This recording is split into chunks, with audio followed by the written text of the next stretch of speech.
Welcome back to the Stovetop. Recently I got a comment on one of my bourbon reviews from a YouTuber whose handle is BATJAC J.W. I'll include a link to his channel in the description section below and on the end screen at the end of this video. If you like classic guns like 1911s and revolvers, if you're into classic movies, I think you would really like his channel. He had suggested, well, not really suggested, but he had made a comment about a bourbon that he prefers. It's called Four Roses. So I decided I'd pick some up and make a review video on it. Try it out for myself for the first time. Now, this is Four Roses Kentucky Straight Bourbon. This comes from Four Roses Distillery out of Lawrenceburg, Kentucky. They also have a small batch, a single barrel, and a small batch select. So maybe I'll do a review on one of those in the future if I like this.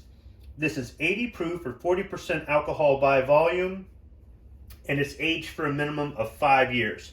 Now, I guess the significance of Four Roses is that it's in a movie. It's in a movie called The French Connection 2 from 1975. The lead character, Popeye Doyle, orders Four Roses bourbon at a bar or something like that. You see, I've never actually seen the movie, but now, in addition to being inspired to giving the bourbon a try, I think I might actually watch the movie.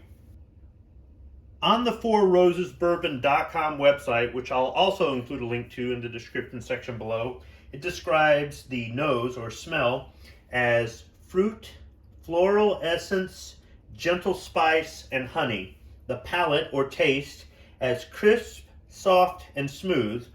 I don't know how you can be crisp and soft. Crisp, soft, and smooth.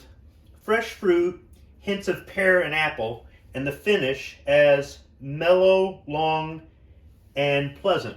So I'm kind of interested to try this out.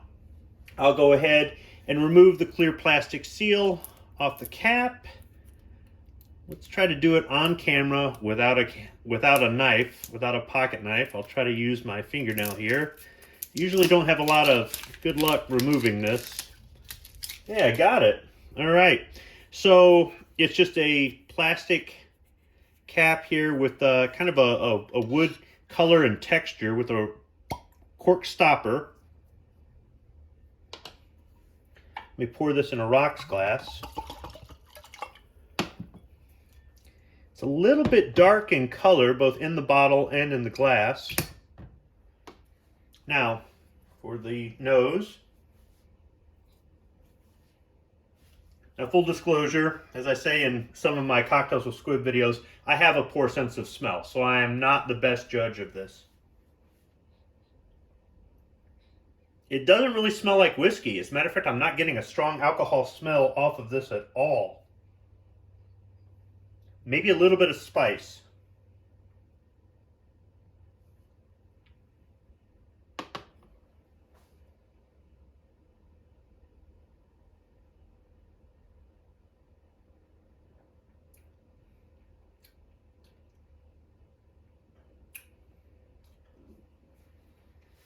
Okay, as far as the taste, I'm not getting the fresh fruit. I can see maybe how they're saying crisp, soft, and smooth. There's some spice in it. As far as the finish, mellow, long, and pleasant, I'd say it's a long finish, but I did get somewhat of a burn with that. Let me try this again.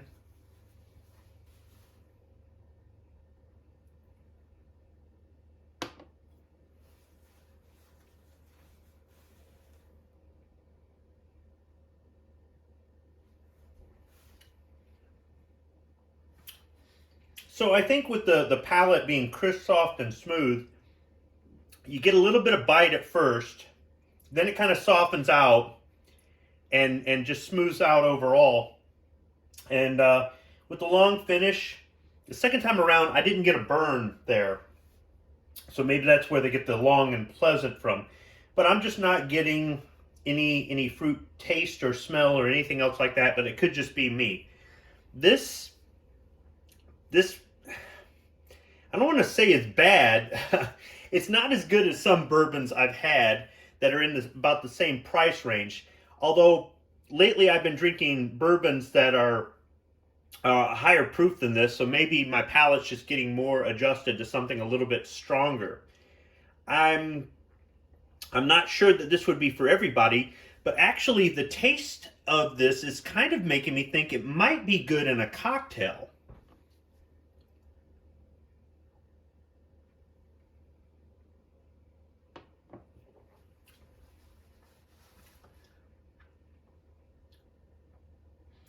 Yeah, maybe at some point in the future I'll try this out in a cocktail. But for the meantime, I think I'm going to sip on some of this tonight. Maybe after I've had a few, it might grow on me a little bit. But it's not a bad suggestion. Thanks, BATJAC J.W. And thanks everybody for watching.